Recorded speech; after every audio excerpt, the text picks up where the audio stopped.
Shofar ఊదుతారు తెలుసా? ఇలాంటి మీటింగ్లో ఎందుకు షోఫార్ ఊదుతారు తెలుసా? నిన్న ఇదిగో repeat conference start and shofar ఊదారు తెలుసా?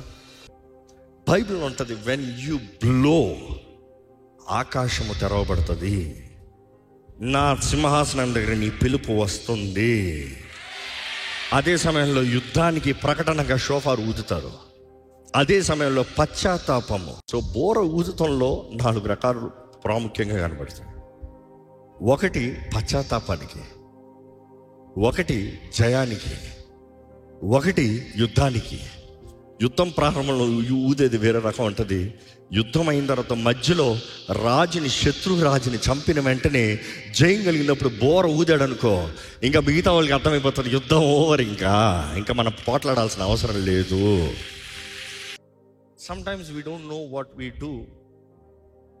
ఇది మాత్రం కాక ఇది అవసరమా అది అవసరమా అన్నట్టు తయారవుతారు కొంతమంది. మన అజ్ఞానమే కాదు. When I play shofar I know what I'm doing. యేసు రక్తం జయమని పాడేటప్పుడు ఊతుతాను చూడు, అంటే ఏంటి తెలుసా? అది విక్టరీ బ్లో. 7 సార్లు వస్తుంది. వచ్చిన తర్వాత వెళ్తాం, వచ్చాడు నా రాజు, వేసాడు రా, జయించాడు నా రాజు, జయించాడు. ఒట్టి పోతుంది అనుకో, పశ్చాత్తాపడు, జాగ్రత్త. మరలా మరలా మరలా మరలా వస్తా ఉందనుకో, పశ్చాత్తాపడు, జాగ్రత్త. అన్నావు అనుకో, యుద్ధం రెడీ, యుద్ధం start. There is a sound, there is a significance.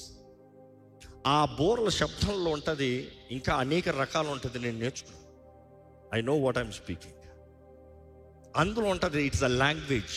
ఆత్మరంగంలో మనం ఊదింది పశ్చాత్తాపడదాం. మన రాజు మన మధ్య ఉన్నాడు, మనల్ని మనం సమర్పించుకుందాం, మన రాజుకి సమర్పిస్తున్నాం. దేవా, నా ప్రార్థన, నా ఆరాధన నీ సింహాసనం దగ్గరికి చేరాలి.